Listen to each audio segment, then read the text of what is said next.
when I was a kid, I always wanted to go to be a soldier, because where I grew up, World War II guys, you know. My mother and I were living at that time. We were poor as rats.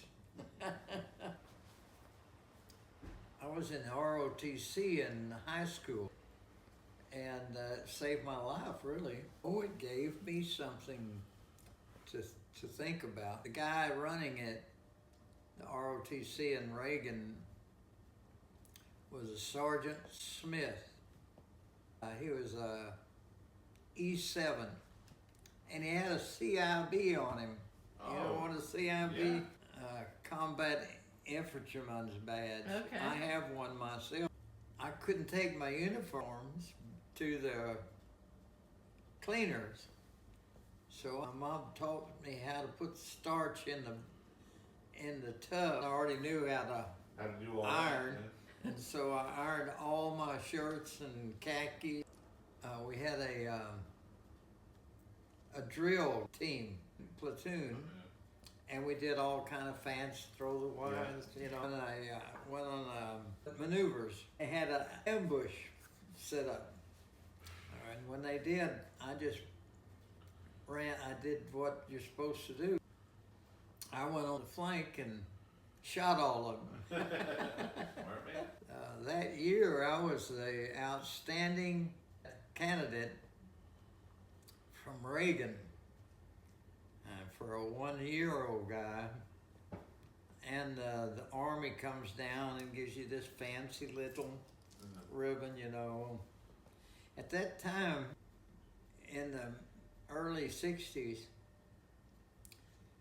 I would say that we had at least 30,000 ROTC cadets in Houston.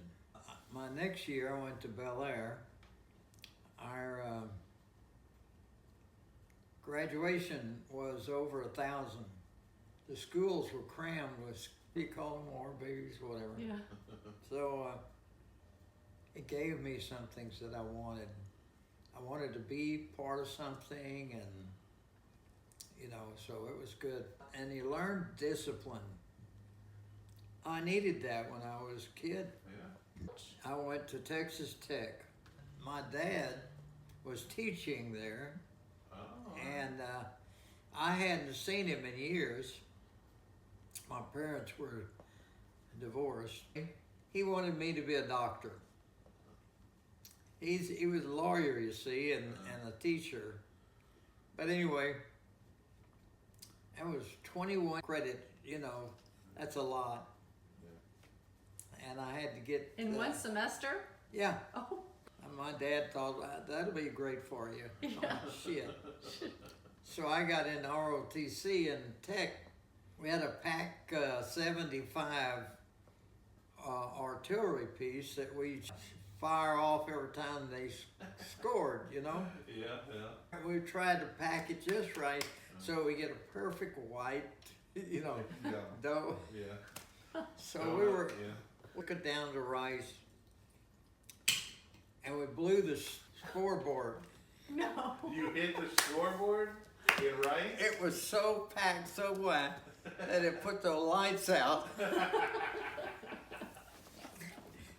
So that they were not ever to come back to Rice Stadium. What year was this, roughly? This was 65. Wow. We had the Prick 5, the PRC 5, way before your radios. Yeah.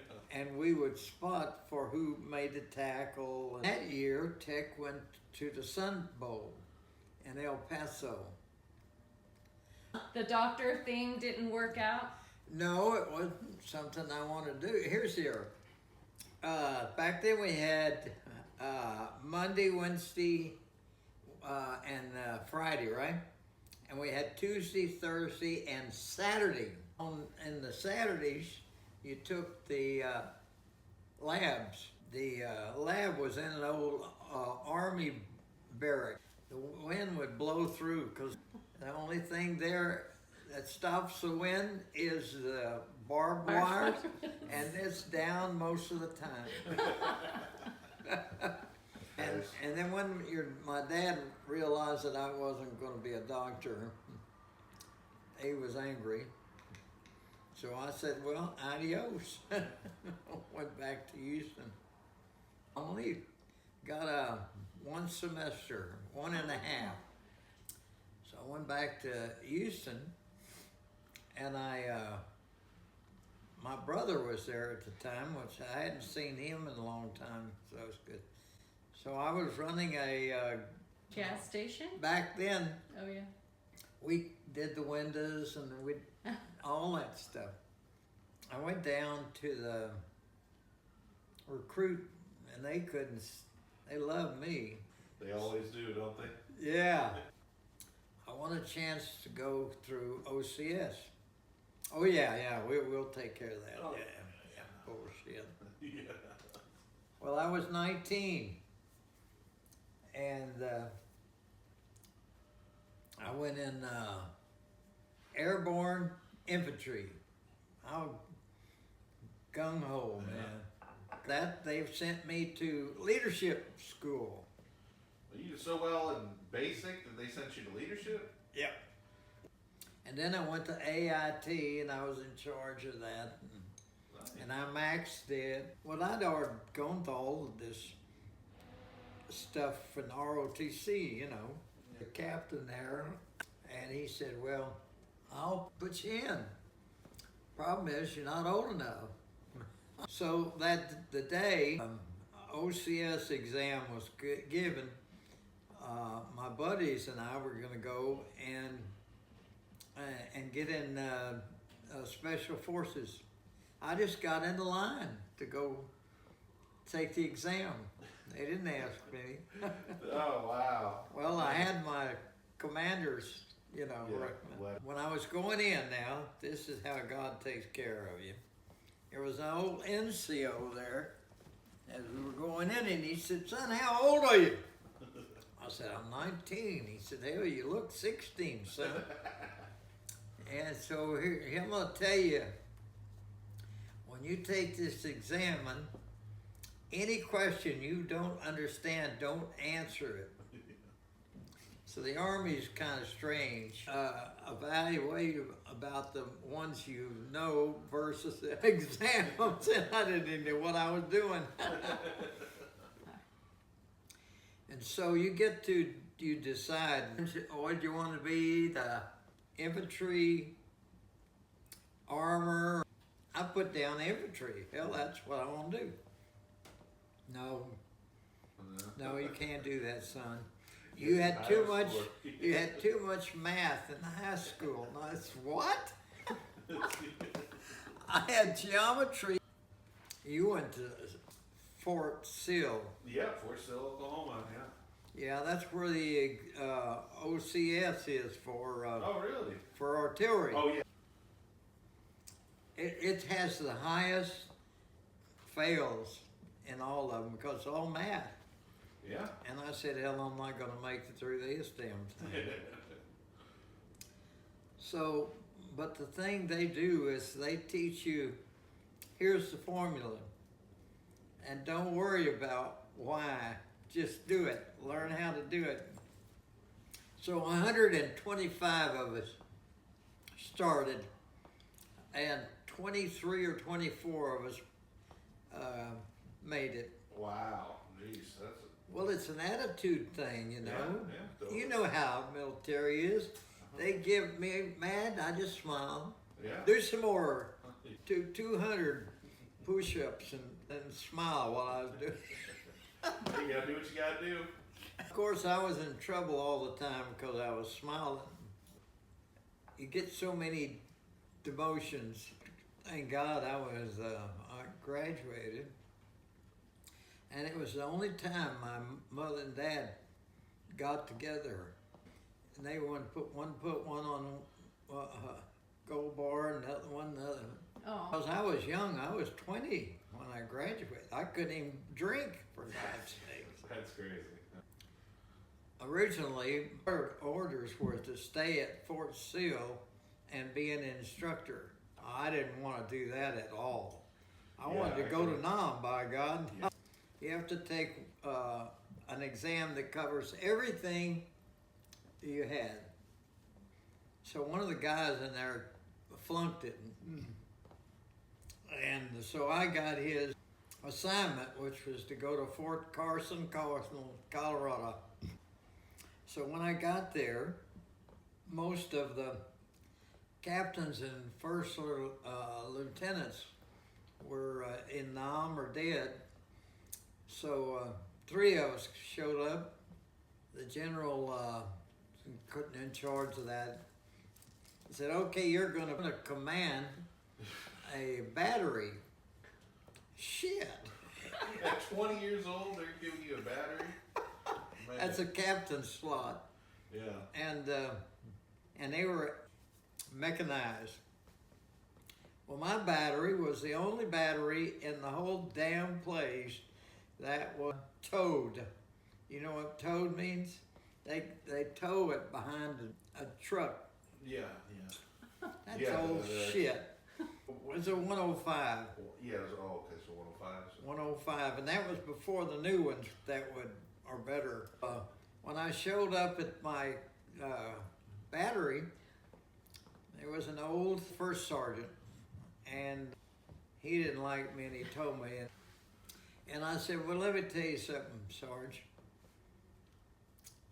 I didn't ask for this unit, and I know that I'm younger than your grandkid, but get over it. So he hated me. Fortunately, I got a call one night that one of my senior, what we call the chief of smoke, had a weapon on his wife, and I had to go take care of that. Oh, wow, yeah. His name was Smitty too. Oh, wow. Wonderful guy, wonderful lady, and they were pretty high up in E8. And so I went in there and said, okay, stop this now. This is stupid. Yeah. You know, give me the dadgum weapon. Sit down. You two hold your hand. So he came in the next day worried that he's going to be in jail. I didn't turn him in. Oh, no. So he came up to me and he said, sir, I want to thank you for that. I said, you don't need to thank me. You're going to teach me how to run this damn battery because the first sergeant hates me. And you're the chief of smoke is the guy in charge of putting that everything around and doing all that. It was an E8. He knows what he's doing. You know, I had all the basics, but it's different. So every year we go to field and actually put rounds on whatever. And I'm towed, and everybody else is self, so they just go to a place, turn, go. So with the truck, you have to take it in, turn it around, drop it, set it, you know. Well, we put the round on the target faster than any of those other idiots, because Smitty was there. Yeah, hey. He knew what he was doing, Nice. and he sat in the Jeep right next to me. So, yeah, it's a lot of technical stuff, and after 20 years, he knew. I kept calling Washington and said, look, I got into this damn thing so I could go to Nam. Yeah. Sitting over here. Deal with. Well, once you have a year command time, Yeah. you go raised up to a first lieutenant. Yeah. So I was 21. I kept pestering them. Finally, they called me. Well, we got a slot, but you have to volunteer for it. I volunteered. So he said, we're going to send you to John F. Kennedy about a special warfare school. And I said, that's what I wanted to do in the first place. The course was, since we were going to be advisors to the Vietnamese, we studied their religions, their politicians, the history. Language. And we were doing language. And we had people from every, we had Marines and pilots and you name it, we had it. And they had a great library, and I read every dadgum book I could find on the tactics of the NVA and the locals. There was an author, Bernard Fall, wrote 5 or 6 great history on during the French Indo War. He was killed in one of the places he talked about in his books. He'd go back, kept going back. But he was good. I read everything. He told you everything you needed, and they encouraged us to read it. We learned how to build hooches and stuff, and how to make concrete and all that. Bamboo for rebarb, and how to make set up a medical place, and teach them how to have elections and stuff like that. And of course, we fired every weapon in the world. Chinese, Russian. Yeah, okay. Yeah, and we did crazy things. But I would expect that. Every day we had to run this 1.5 miles in sand. And I hated that. Yeah, I can imagine. I'm not a big runner. So we had infantry guys. You had to be in the combat forces, which is artillery, infantry, and armor. Part of MACV ran everything in the war. We're talking like logistics, or are we talking like planning, sort of? Everything. So everything. Okay, so I was my understanding that you dealt with like the Vietnamese people, and you like were the liaison between the two. Were you not, or? Actually, my job was I was a. If you'll see that, it's good. Oh, military assistance training advisor sector unit course. What that means is some of us would go to ARVN units and advisor, and some of us would go to the what they call a sector was the district, and I was the district advisor. We had a small bus, and there was like 4 of us that were MACV guys, and everybody else gets in the trucks and goes somewhere. So we went to the Copler Hotel downtown Saigon, which is the headquarters for MACV. We landed and tet was going on, and no weapons. So I'm thinking, what am I going to do here? So, and across was an old French hotel that had a really nice lounge on the top. So we'd sneak across and watch the fire going on. I always tell you how this works. Yeah. This is a great idea by the State Department and their stupid generals. MACV ran the war. Everything. The idea was the town, and I'm sure that in Iraq y'all had villages and smaller places called hamlets. The country was cut up by provinces, and I was assigned to a province and a district. And my counterpart was the chief. Yeah. And they were. Were you always in the one district?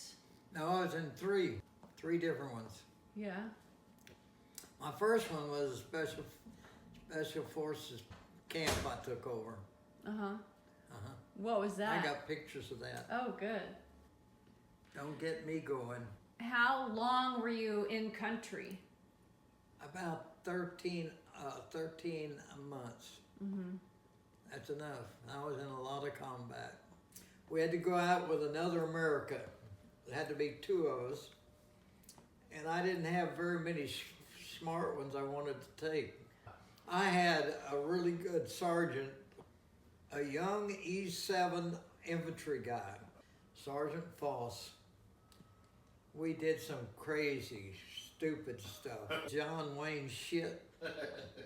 And we landed in, Tet was going on. Province chief, the Vietnamese guy, was a military / civilian. Yeah. So he paid the president to keep his job, and my district chief, he had to pay off the president to keep his job.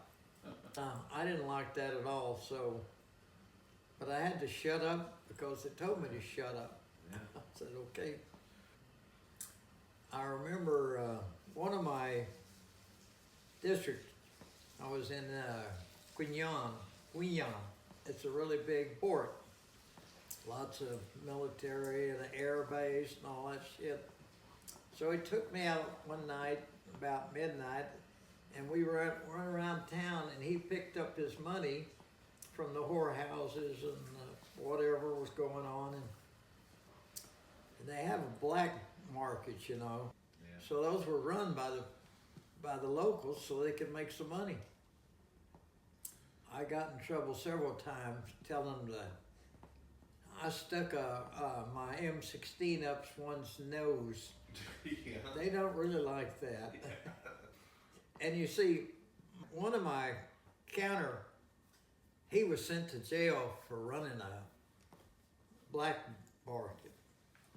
We had a top secret crypto message from the State Department, stop the black market. I said, oh, okay, I can do that. Easy. So the Navy wanted help. I was the district military guy, and the main force used to come across down the peninsula across and go across to get into the district. And they said, we got radar on our boats and we can see them on radar. And I said, well, let's go get them. So we had old Johnson boats with an outboard on it and an M16 on the front of it. No kidding. You mean M16? See, everybody in the... You mean M60 or M16? Yeah, everybody in the... I found the SEALs. I hated those son of a bitches. I used to tell them, if you want to be in the Army, join the Army or the Marine. Yeah. But frickin' don't go do your own thing. Well, that's sort of their deal. They do their own thing. Yeah. Well, I tell you what, when they were just starting getting up in Vietnam, and we had intelligence that there was a Chinese destroyer coming along the coast and dropping off supplies. We had swift boats. They were about 40 feet, had quad 50 on the front, coaxed mortar and a 50 cal. Okay. So I went out one night with one, and the commander of that little swift boat, his dad was an admiral. We went up coast and came around, and right at the end of the peninsula, there was a damn destroyer sitting right there, really deep right there. Yeah.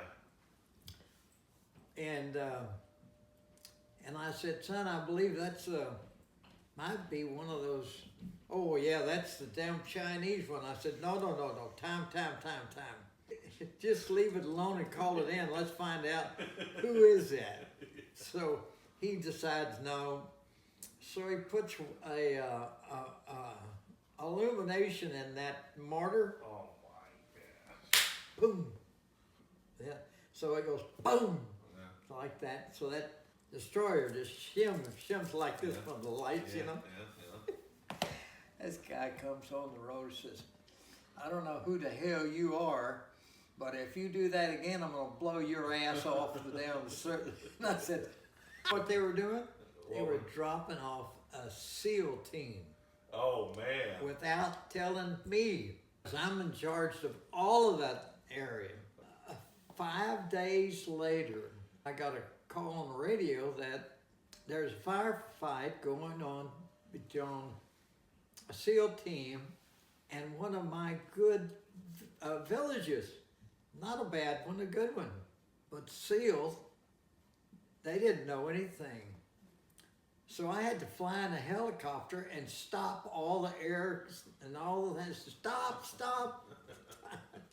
Yeah. So I went and got those son of a bitches out. So I went to see the admiral. And I said, don't you know that you cannot put anybody on this dadgum district without me knowing? And he said, no, I'm an admiral. I said, no, you may be an admiral, but this is my baby. Yeah. And so I said, why don't you pick on the phone and let's call Westmoreland. Yeah. And he'll tell you who's in charge here. Yeah. So he didn't believe me, and he did. And they told him, Captain Woodruff is the senior advisor in this district, and you don't do anything without telling him.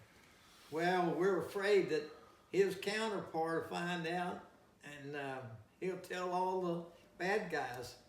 I said, well, that's just the way it is. My job was to evaluate that units and all the people that live there. All the people were wonderful people. This is not their fault.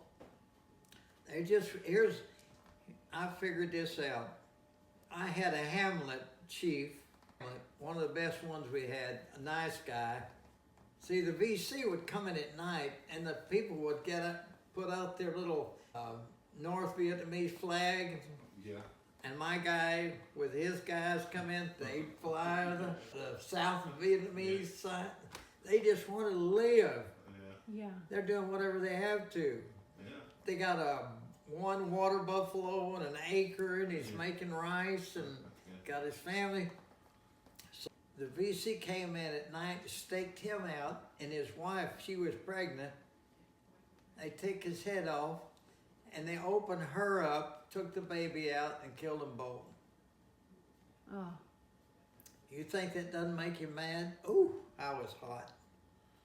So I went to my counterpart, and I said, well, I want to talk every Hamlet chief. I want to meet with.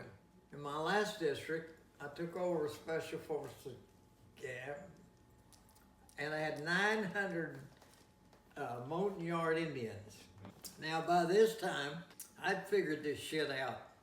When the villages don't even know which way to go. Yeah. They're going to steal from you, from us, Yeah. and the VC's going to steal from them. Yeah. And all they want to do is to live. Mm-hmm. So I brought them together and I said, here's the deal. You got to tell me 4 things you're willing to die for. Or just give me 4. And that's what we're going to go do. We're not going to call it communism. We're not going to call it Democracy. Yeah. One of the two. We're going to throw all that away.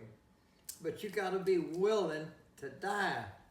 What do you want? What are the 4 things? You know what they are? I'd like to have a little Food. school for the kids. Yeah. Like to have a little medical place for the kids. I want to be, if this is what I do for a living, that's what I want to do. The most one is just leave us alone. I said, then that's what we're going to do. We're going to call it, we don't want to be messed with. And I'll teach you how to, I used to go on the hamlets and teach them how to fire and give them weapons. I'll do that.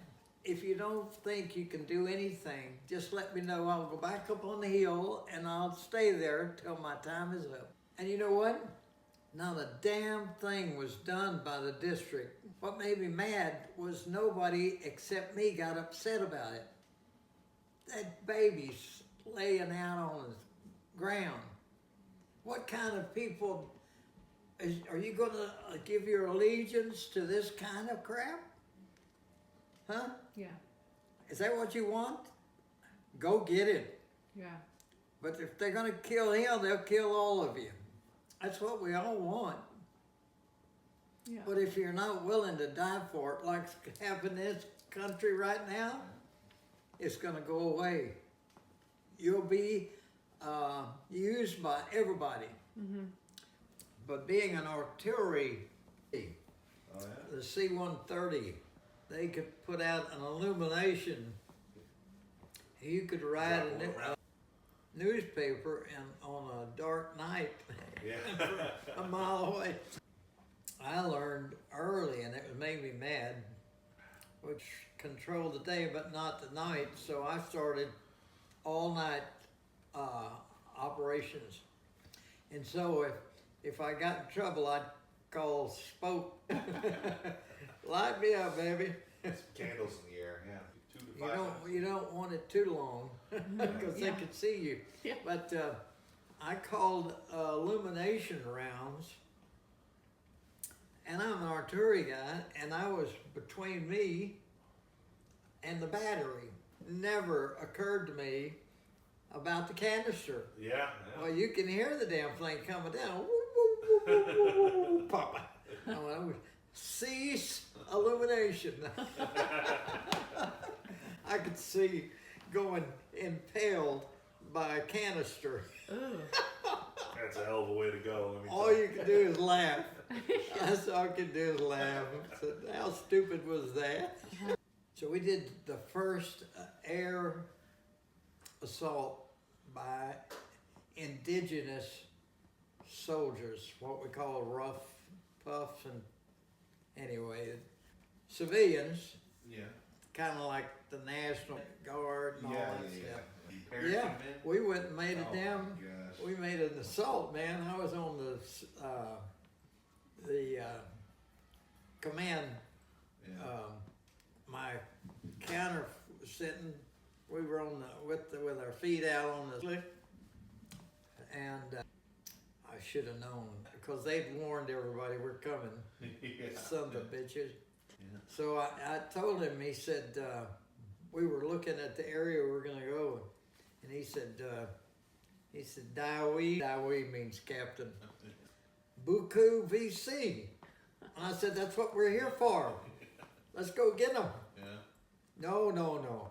So I took him outside, pointed up to the moon, and I said, let me just tell you something, son.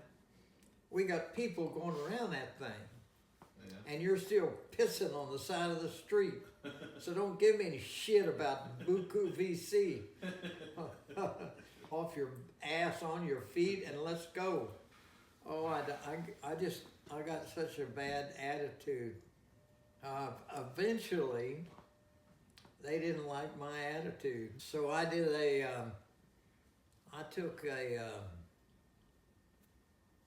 went on Quezon. There was a cave I've been after for a long time. So I had the new district, and I should have known that's not a good deal, because they never come when we go do nice stuff. And my interpreter was worthless. They normally came out of that cave to go eat it at the Buddhist. I had a choi hoi is a guy that wants to come in. Yeah. And then so we asked him what was going on. They said, well, we come out every night at 10 o'clock and go eat. And the Buddhists took care of them. So I said, well, I'm going to take 7 guys with me. We're going to go find out what's going on. Yeah. So all of a sudden, my new district chief wants to go with me. And then there's another new sergeant in, Foss didn't come with me, otherwise we'd have never had a problem. So I'm the only one awake.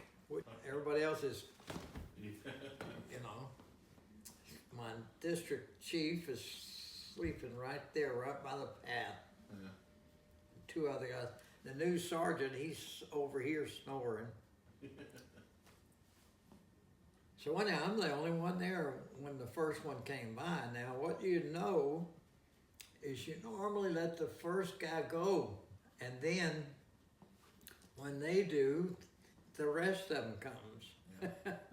True. Well, this guy stopped right there. And I thought, oh, it's one of my troops are wandering around at night. That's what you think, yeah. And then I noticed in the darkness, and I saw that AK-47, and I had gotten up just like this when I saw that, and there he was, and I said, okay, he's gonna go that way, and then I'll pick everything I have. Yeah. I had it in my lap, Yeah. but I couldn't move. I said, oh. Yeah. So I kicked my sergeant to wake up. Yeah. And I was worried about my district. I didn't want to get him shot. I woke him. And so everybody started shooting, which is not what you want. You want to have a controlled situation. So my interpreter was sitting around a big boulder up there. A soldier was killed that night, and they blamed me for that. Said I did it, but I didn't kill anybody. Yeah. I wish I'd have killed the first one. Yeah. But protocol in an ambush is you let the lead guy go, Yeah. and because that's their whole job. That was a bad deal. So in the end of all of my time there, I extended for another tour. And when I went to Saigon, they said, well, we're gonna put you in the CNC. Do you know what CNC is? They want you killed. Well, this is What they put you there for then? Because they thought you had blue on blue? They would send them out on missions to go get somebody or whatever. We're now going to put you back to a district. We're going to put you in CNC. So I went to see the group CNC. There wasn't a smile, nothing. They were all just. I said no. Yeah, and sometimes you get your damn butt in the wrong place. I would have gone to CEC, but when I look at those guys in there, and they're there because they like combat.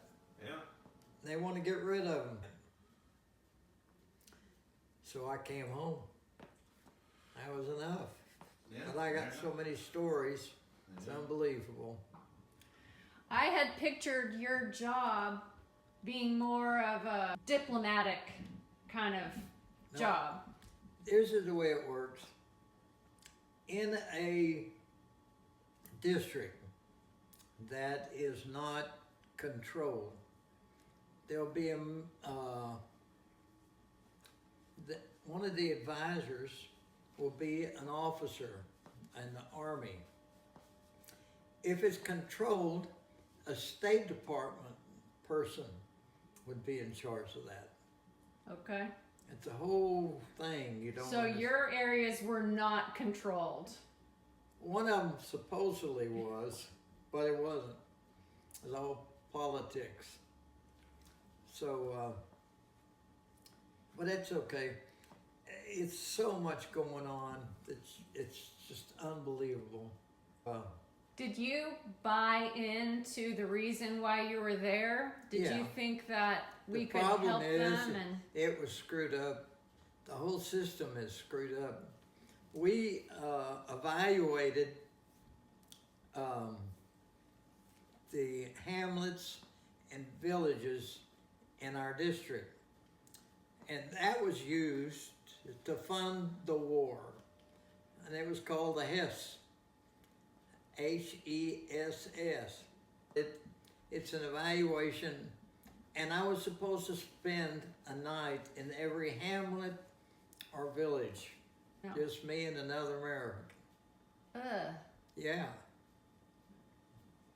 How We- many hamlets were there in your district? Well, I had bridge guards and all kinds of stuff. So I had 500. I can't do it. So when the head of the State Department came and visited my group, And you had how many in your group? 5 Uh-huh. max, if there was, and I had some that only had 2. Oh. So, but anyway, when the head of the State Department, who later became the head of CIA, was Bush's CIA guy. You ever heard of USAID? USAID? It's a place that we give people flour and food, and Yeah, it's yeah. called USAID, right? Yeah. That's a cover for the CIA. Oh, it's true. I knew them all. I had mercenaries in my last camp. Mercenaries And for the who? CIA would fly in their short Yeah. and pay them in U.S. Money. I got MPC. You had MPC, right? Yeah.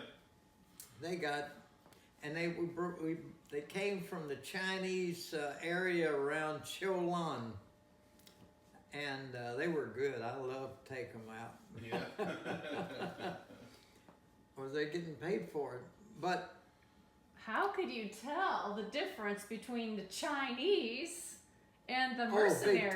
big time You could tell? difference. Yeah, you know a Chinese when you see it. Yeah. The thing about it is, there were so many games going on, it was hard to keep up with it. Now the military, they were doing their thing, but everything else around them was freaking corrupt crap. That's what it was. That's why they couldn't war. You can't win a war if you got thieves and liars. And, you know, I think all the other wars that we had, at least we had an opportunity to be successful. It's the same thing with Afghanistan. Yeah. You know, their biggest export is heroin. Yeah. In Vietnam, we had the Orange Triangle. Yeah. Yeah. But Vietnam, Cambodia, and Laos, the biggest area of heroin, just like over in Afghanistan. You can't beat it. Yeah. Those people. The other thing is, if you're not willing to die for your country, Yeah.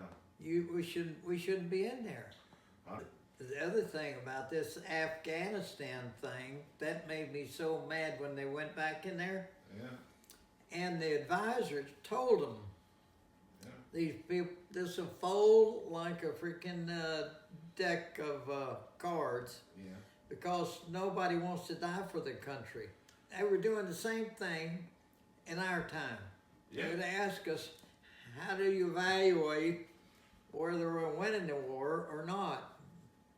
Well, all these villages, you can't go into there and spend the night. You'd be Yeah. dead. Yeah. And these over here,